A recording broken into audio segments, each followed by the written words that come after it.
ধারণই নাই।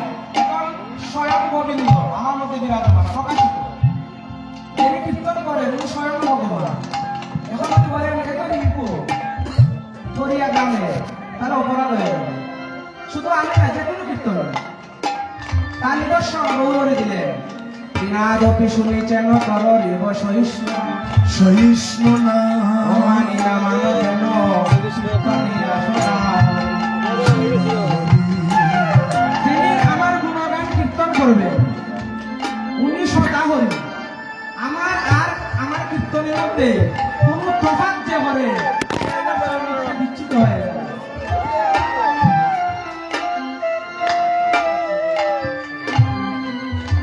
কেমন আমার চরম থেকে যে বিচ্যুত হয়ে যায়, চরম চারা হয়ে যায়, তাই কীর্তনিয়া সদা হরি।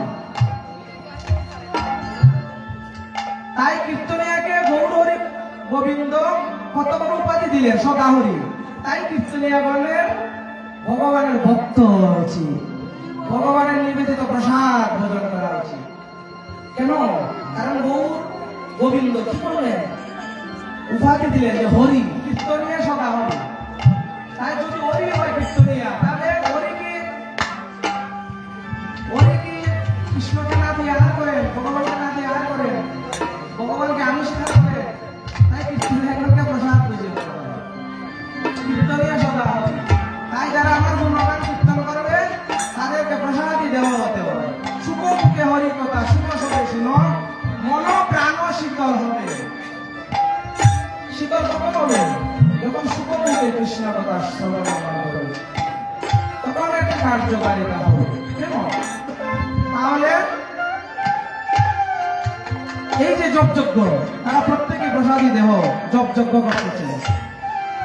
এটা গীতায় আছে যে যজ্ঞের মধ্যে আমি জপযজ্ঞ।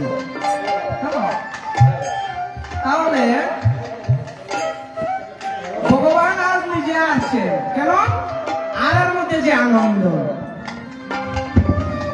জগৎবাসীকে জানিয়ে দিলেন, ওহে জগৎবাসী তোমরা জেনে নাও, আমার যারা ভক্ত যদি একটি মনের বাসনা পূর্ণ না হয় আমার সেবা বন্ধ করে দেয়।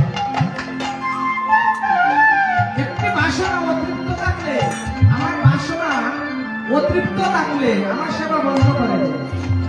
ভগবান আমাকে এত বিপদ দিয়েছে, আমি আর ভগবানকে বুক দিয়ে প্রসাদ পাবো না, আমি আর একাদশী ব্রত করব না, আমি আর কৃষ্ণের জন্মাষ্টমী করব না। প্রত্যেকটি পদে পদে বাধা। আমার এই সমস্যা, আগামীকাল এই সমস্যা, আমি আর ভগবত ভজন করব। একটি কথা মনে হয়েছে বলে দিই, পরে ভুলে যাব। একাদশী মঙ্গলবার করবেন। যারা গোস্বামী মতে একাদশী করেন, আমার কাছে অনেক ফোন আসছে, সেই জন্য বললাম একাদশী মঙ্গলবার এটা পক্ষবর্তিনী দ্বাদশী ব্রত। আপনারা সবাই মঙ্গলবার একাদশী ব্রত করবেন। আরেকটি ঘোষণা দিয়ে দেই, এবার উত্তরায়ণ সংক্রান্তির দিন একাদশী করেছে। আমার কাছে ফোন আসছে যে দাদা ময়দা দিয়ে আটা দিয়ে পিঠা করে খাবো। বলছে যে একাদশী দিন সংক্রান্তি, তাহলে ময়দা দিয়ে আটা দিয়ে পিঠা করবো, তাহলে হবে হবে নাকি? আটা বা ময়দা আহার করলে একাদশী ব্রত হয় না। তাহলে একটু অগ্নি সংবাদ দিয়ে দিলাম, উত্তরায়ণ সংক্রান্তির আগের দিন বেশি করে পাবেন পিঠা, আর মাস পয়লা দিন সংক্রান্তি দিন আটা ডালা পিঠা তৈরি করলে হবে না, একাদশী ব্রত নষ্ট হয়ে যাবে। যদিও আমি যখন ছোট ছিলাম আমি একাদশী ব্রত করেছি শুধু পিঠা খাওয়ার লোভে। মায়েরা মা আটা দিয়ে মালপোয়া পিঠা করতে, আর ওই পিঠা আমাকে দিতেন না, বলতেন আজকে আমরা একাদশী ব্রত করছি আমরাই খাবো। তখন আমি বললাম যদি আমি একাদশী করি তাহলে তো আমাকে ডাক দিবে। এই পিঠা খাওয়ার জন্য আমি ছোটবেলায় একাদশী ব্রত করছিলাম ছোটবেলায়। যদিও আজকে আপনাদের কৃপায় নির্জলা করি, জল পর্যন্ত আহার করি না, কিন্তু এটা কিন্তু সত্যি। আমি পিঠা খাওয়ার লোভে একাদশী ব্রত সে 8 বছরের আগেই সম্ভবত করেছি। তাই প্রত্যেকে 8 বছর বয়স থেকে একাদশী ব্রত করার জন্য আমি চরণে দণ্ডবত প্রণাম জ্ঞাপন করছি। নিজে করবেন, অন্যকে করাবে। পঞ্চম শস্য একাদশী ব্রত করবে। তাই গোবিন্দ কি করবে? আয়ালেন আজকে কানাই আসছে না দিচ্ছে? আসছে। আমি যদি জিতি তাহলে আমি জগৎকে শিক্ষা দিতে পারবো না। আমি যদি জিতে যাই তাহলে জগৎকে শিক্ষা দিতে পারবো না। তাই গোবিন্দ নিজে আজকে কৃপা করে হেরে গেলে যাতে জগৎকে আমি শিক্ষা দিতে পারি। তাই বলছেন আরে বাল হজিবলে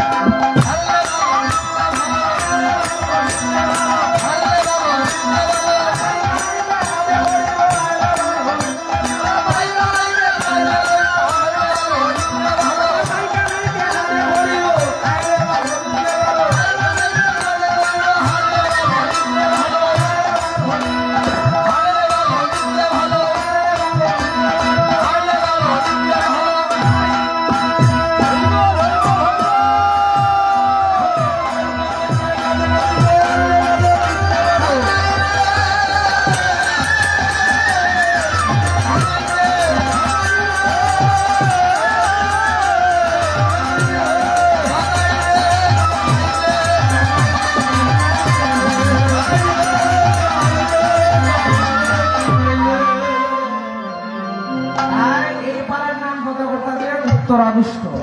পূর্ব পৃষ্ঠে ভ্রমণ করছেন, উত্তরাভিষ্টে চলে আসবেন গৃহে। ধ্যান দেন, প্রশ্ন আর উত্তর। আমি যদি আপনাকে প্রশ্ন করি আপনি কি করবেন? উত্তর দিবেন।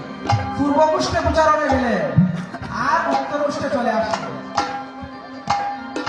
তাহলে এখানে ব্যাখ্যাটা দেখেন, গোবিন্দ নবলক্ষ দেন নিয়ে উচ্চারণে গেলেন আর আপনি আমি ইন্দ্রিয় স্বরূপ ইন্দ্রিয়গুলা বিচারণ লীলা করছিল। খাম আমার কথা শুনে না, ক্রোধ আমার কথা শুনে না, লোভ, মদ, মাৎসর্য, শরীর গোছয় দিকে টানে, আরো কথা না শুনে শরীরপুর বশ আমি করতে পারলাম না। তাই ভগবান দিক নির্দেশনা দিলেন যে আমি সকালে উচ্চারণ লীলা দিয়েছি আর বিকালে দেবগণকে দিয়ে দিয়ে করে দিয়েছি, ঘরের ছেলে ঘরে দিয়ে যাওয়া। তাহলে এই নবলক্ষ দেবকে উচ্চারণ নিলে এরা কি গোবিন্দের অবাধ্য ছিল না বাধ্য ছিল? প্রশ্ন। হ্যাঁ, বাধ্য ছিল। গোবিন্দের বাধ্য ছিল না। একজনকে উচ্চারণে রয়ে গেছে না, সবাই আসছে, সবাই আসছে। জানবেন কথা, একজন কিন্তু উচ্চারণে রয় নাই। নবলক্ষ দেনও গিয়েছিল, নবলক্ষ দেনই ঘরে ফিরেছে। বলিও তো জীবকে বুঝালে অনেক বলিও তো জীব তোমরা প্রত্যেকে আমার একটি না একটি অংশ। তোমাদেরকে আমি বকবুকে বাটিয়েছি, আমার চরণ নিয়ে বাবার জন্য, আমার লীলা স্মরণ করার জন্য, আমার ভক্তের লীলা স্মরণ করার জন্য। তোমরা এইগুলা না বলে কোন বিষয় চিন্তা করছো? তোমরা তো আমার অবাধ্য হচ্ছ। যদি আমার ভাবনায় ভাবিত না হোক, এই দেহের সমস্ত ইন্দ্রিয়গুলাকে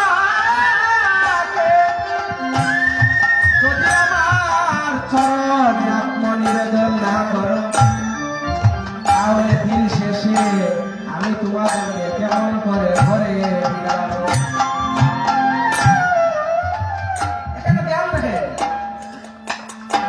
নবলক্ষ দেব কে উচ্চারণ করছে? কৃষ্ণ। তাহলে আমরা যে উচ্চারণে আসছে এখানে রাখাছে কৃষ্ণ।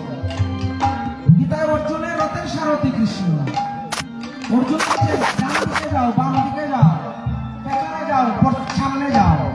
ভগবান নিয়ে যাচ্ছে, রথের সারথি ভগবান। আর অর্জুন আদেশ করছে এই দেহ রথের সারথি কৃষ্ণ তোমাকে জানায় এই দেহের সারথি আর আমার এই দেহ রথের সারথি তুমি। আমি যে উচ্চারণ না করছি এখানে রাগাকে কৃষ্ণ, প্রত্যেকের ক্ষেত্রে কৃষ্ণ, প্রত্যেকের ক্ষেত্রে কি? এই এক কৃষ্ণ, দুই কৃষ্ণ, তিন কৃষ্ণ, চার কৃষ্ণ, পাঁচ কৃষ্ণ, ছয় কৃষ্ণ, যত ভক্ত তত কৃষ্ণ।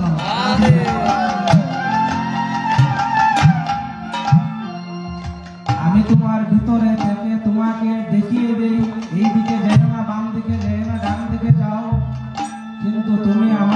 শুনো না, আমি তোমাকে বলি একটা, তুমি করো আর একটা, আমার কথা তুমি শুনো না। সাধুগুরু বৈষ্ণব মহাত্মারা তোমাকে বলে আমার চরণ ছাড়া হইল না, তুমি এক কানে শ্রবণ করো আর এক কানে বের করো। তাহলে এইভাবে চললে আমি দিন অবসান কেমন করে ঘরে ফিরাবো?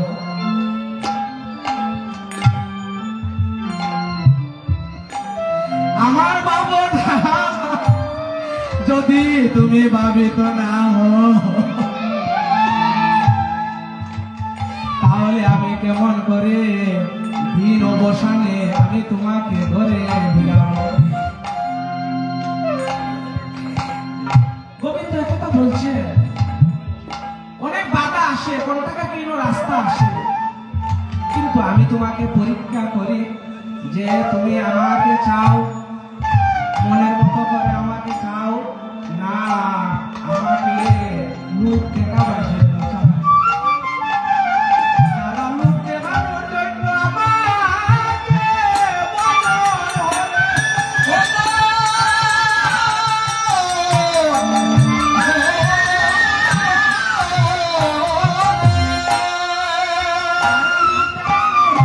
আমার ভজন করে, আমার সর্বগিরি করে, তারা গায়, হিন্দলে গায়, আমার জীবন পর্যন্ত আসতে পারে না। একটি ঘর যদি মজবুত হয়, প্রথম তুফানি ঘর ভরে যায়, যে ঘর মজবুত থাকে, হাজার হাজার তুফান আসে, ঘর নড়াচড়া করে, কিন্তু ঘর কখনো ধ্বংস হয় না। আমার ভক্তকে আমি কত প্রেরণা দেই, উৎসাহ দেই, আমার চরণে শরণ করে আমি প্রত্যেকটি হানি, আমি গোবিন্দ, আমি আমি রাত্রে 12টায় জন্ম নিয়েছি, আমি ভগবান স্বয়ং, আমি বংশের কারাগারে জন্ম নিয়েছি, জগৎজীবকে বুঝানোর জন্য এই জগৎজীব এই অন্ধকারে আমি জন্ম নিয়েছি, আমার আর কেউ নাই, তোমরাও আমাকে ছাড়া আর কাউকে ভাবো না, আমাকে ছাড়া আর কাউকে ভাবো না, তোমাদের ভাবনার বিষয় হচ্ছে আমি।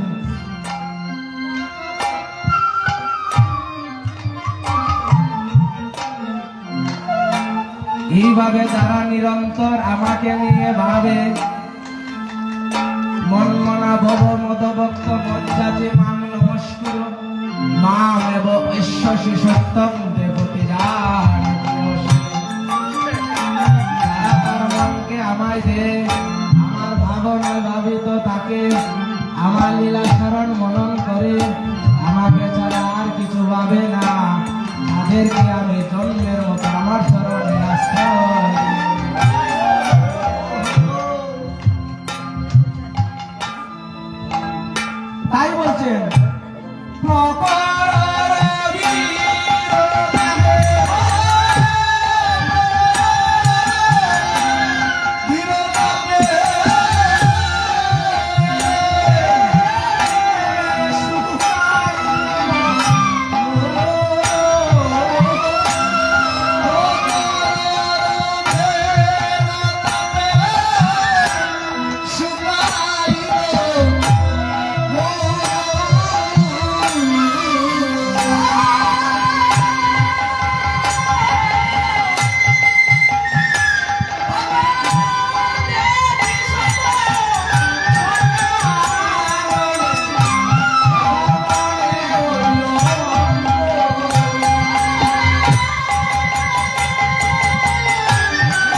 তাপে, রবি শব্দের অর্থ সূর্য, সূর্যের তাপে শুকিয়ে গিয়েছে। বুঝালেন যে ভক্তের বাতি নিবু নিবু করে কিন্তু নিভে না, আর অভক্তের বাতি নিভে যায়। তাই আমি কংসের কারাগারে জন্ম নিয়ে জগৎকে শিক্ষা দিয়ে দিলাম যে দেখো আমার চেয়ে দুঃখী আর কেউ নেই। আমি যদি এত কষ্ট তোমাকে দিই তাহলে তো তুমি আমার চরণে ভাবও নাই করবে না।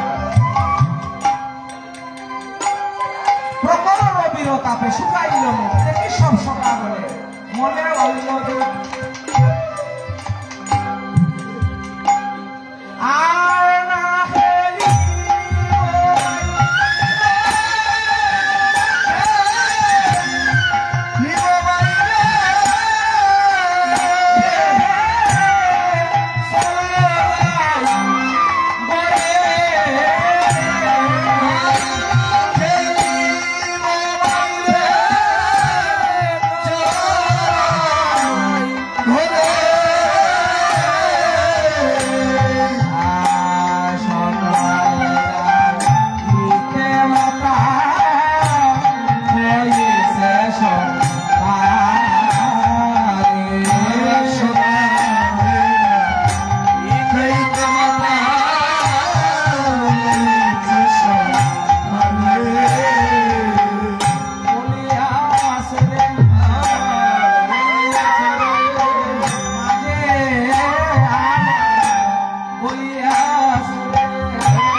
আমি যার তার আপে খাই না, যে আমার আমি তার আপে খাই।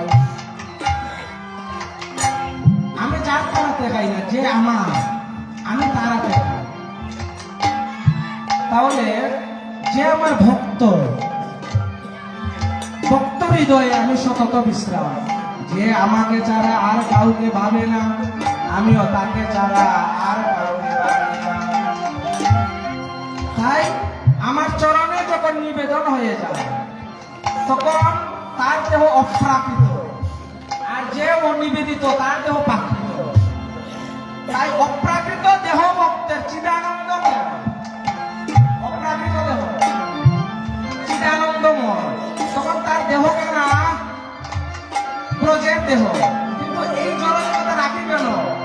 তার বাতাস লেগে, তার গায়ের বাতাস লেগে আরেকজন অভক্ত যাতে ভক্ত হয়ে যায়। এই যে আপনারা এখানে বসছেন, ব্রহ্মলোক থেকে ব্রহ্মা, শিবলোক থেকে শিব, দেবতাগণ স্বর্গে থাকেন না। এখানে গোবিন্দের গুণগান হয়, দেবতাগণ মনুষ্য দেহ নিয়ে আপনাদের আড়ালে এই কীর্তন শ্রবণ করে। যদি তাদের কৃপা হয়ে যায় আর বাতাস গায়ে লেগে যায়, তখন আপনার পরিবর্তন হয়ে যায়। পৃথক হয়ে যাবে, পরিবর্তন হয়ে যাবে। তাই বলছেন বেলি অবসান হইল, চলো ঘরে যাই। বেলি অবসান হইল, চলো যাই ঘরে। মায়ে না দেখিয়া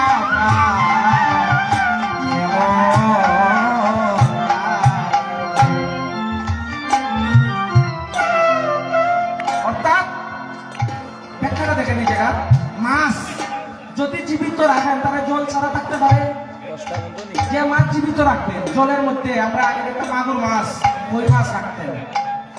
আর তাই বলছেন ভক্ত ভগবান ছাড়া থাকতে পারে না, আর ভগবান ভক্ত ছাড়া থাকতে পারে না। মাছ কি জীবিত থাকবে জল ছাড়া? তাহলে আপনি বলতে পারেন আপনি মাছ কিন্তু উচ্চারণ করলেন কেন? এটা উচ্চারণ করা অপরাধ। ওই মাছ গোবিন্দের চরণে একটু করে সময় থাকলে দেখা দিল গোবিন্দের চরণ লাভ করছে। চরণের মধ্যে মৎস্যের চিহ্ন। সাধুগুরু বৈষ্ণব মহান্তর যারা তারা এই ধ্যান করে গোবিন্দের চরণে মৎস্যের চিহ্ন, এটা ধ্যান করে। তাই কি করছেন যে মায়া না দেখিয়া প্রাণ কেমন জানি করে। ভগবান বলছেন আমার ভক্তকে আমি না দেখে থাকতে পারি না, আমার ভক্ত আমাকে না দেখে থাকতে পারে না। যে ভক্ত যে ভাবে আমাকে বোঝে, তারে শেষে ভাবে বুঝি এমুর স্বভাবে। সেই ভক্ত দৈন্য যে না ছাড়ে তার প্রভুর চরণ, আর সেই প্রভু দৈন্য যে না ছাড়ে তার নিজ।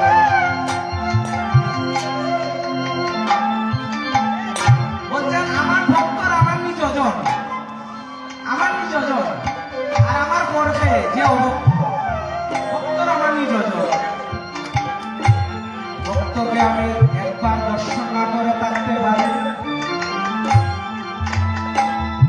ভক্তকে দেখা দেওয়ার জন্য আমার দেহটা ছটফট করে, তখন ভক্তের সাথে আমি আলিঙ্গন করব। ভক্তের সাথে যখন আমার সাক্ষাৎ হয়ে যায়, তখন আমার দেহ কানা পবিত্র হয়ে যায়। এক ভক্ত ছিল হরিদাস, সে 3 লক্ষ নাম জপ করত। তাকে দর্শন করার জন্য আমার মনটা ছটফট ছটফট করত। ভক্তের সাথে দেখা দেওয়ার জন্য মন ছটফট করে। যখন আমি ভগবান হয়ে ভক্তের দর্শন আমার ভগবানের দেহে লাভ হয়, তখন আমার শীতল অঙ্গ, আমার দেহ কানা উত্তাপ দেহ কানা শীতল অঙ্গ হয়ে যায়। তাই বলছে এবার কেমন রে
বাৎসল্য রসের ভাব যশোমতী মা গোপালকে লাভ করার জন্য এত বাৎসল্য প্রেম দিয়েছেন, যার বসে গোবিন্দ ওই মাকে কেন্দ্র করে আসছে।